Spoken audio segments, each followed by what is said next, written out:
我係水務署嘅洪文健，我嘅工作係不分晝夜，負責監督同維修供水系統，全力為市民提供可靠同優質嘅供水服務。我點解加入水務署呢？就係因為喺2015年，當時我20歲啦，咁爸爸係水務署嘅一級監工，咁見我喺工作方面冇明確嘅方向啦，咁就提議我參加水務署開辦嘅學徒計劃，好好咁裝備自己，學習一技之長。咁透過呢個學徒計劃啦，咁我可以了解水務署每個部門嘅運作同埋職能，咁同埋有機會可以實習到水務方面嘅工作。咁喺逐漸累積到豐富工作經驗之後啦，我喺23年獲晉升為一級監工。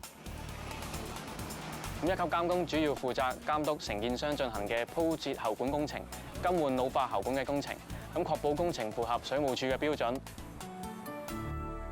我比較難忘嘅經驗係喺2025年嘅農曆新年期間啦，鰂魚涌一條直徑6寸嘅食水喉管出現滲漏嘅問題，咁導致商場嘅地庫一間酒樓天花出現滴水嘅情況啦，咁所以我就需要閂水掣維修。咁喺維修過程入邊啦，我哋遇到唔少嘅困難，例如喉管滲漏嘅位置深約2米，行人路地底又鋪滿唔同嘅公共事業嘅喉管或者電纜啦。咁當時又正值新春假期，唔少人都留喺屋企過節，咁用水需求就大啦。呢場搶修戰由年初3一直去到年初5先完啦。咁我哋就避開咗用水高峰期停水維修，雖然多咗維修嘅時間同埋多咗停水嘅次數，但就可以解決到市民嘅不便。完成搶修之後啦，我收到大廈法團主席嘅讚揚信，表揚我當時全程喺工地監督維修，盡心盡力。呢次我第一次收到讚揚信，對我自己工作多咗份肯定。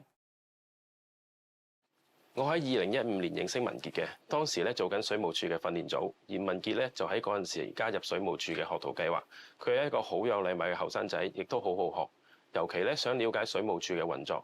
除咗日常工作，我留意到就算文傑唔係負責緊急維修，佢都經常會同嗰組同事交流同埋偷師嘅。我期待咧更加多年輕人可以好似文傑咁樣加入公務員團隊，發揮所長，服務市民。除咗日常工作咧，我會喺公餘時間自發參與所屬分區嘅後勤搶修隊同埋後召維修工程監工。咁參加後召工程監工咧，係想趁我後生啦，增加我對水務實戰嘅經驗啦。透過唔同人嘅協調啦，可以增加我嘅溝通能力啦。試點有反應，鹹水喉啦。呢項工作嘅挑戰性就係因為我哋食水喉同埋鹹水喉嘅總長度超過8400公里啦，咁就我哋嘅水管網絡覆蓋十分之大同埋複雜啦。一旦出現水管滲漏或者爆裂嘅情況，我哋工程團隊咧就要盡快咁樣去修復水管。現場應該係條2寸鹹水喉漏喎，係可以閂得水啦。一般我哋都會盡量趕喺朝頭早6點之前完成啦。如果維修唔到，就會對市民嘅影響好大啦，所以我哋都會盡力喺6點之前完成啦。日頭去工作，夜晚要出嚟係好辛苦，但可以得到寶貴工作經驗啦。因為夜晚好多機會同唔同部門去協調同埋溝通啦，呢啲機會同埋經驗又係好寶貴嘅。呢個咪博轉。我對工作嘅熱情同埋投入都係嚟自我爸爸啦。細個好多時咁就爸爸都唔喺屋企陪我噶啦，大時大節啊，佢都要翻工啦。試過好幾次見到爸爸翻到屋企都即刻攰到喺梳化咁瞓着啦。咁佢呢種咁嘅盡職盡責嘅精神，咁都成為我個榜樣。佢喺濾水廠實習嗰段時期咧，其實我哋都經常交流經驗嘅。佢唔識嗰啲都係會問下我哋咁。佢問到嗰啲，我哋知道嘅實教翻佢嘅。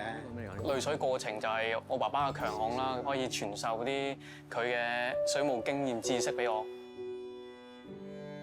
我梗係覺得好開心啦！佢咁後生得到呢個獎，起碼佢自己平時嘅努力啊，同埋佢工作嘅表現啊，都得到肯定啊，同埋欣賞啦，所以我好開心。我都希望佢將來超越我，更上一層樓啊！我可以喺10年之內升到1級監工，真係好多謝水務署嘅學徒計劃，令到我更加了解部門嘅運作，打好基本功。但係今次攞獎，最令到我感受到公務員只要用心咁服務市民，就會得到肯定同埋認同，推動我日後更加用心咁做好每一項嘅工作。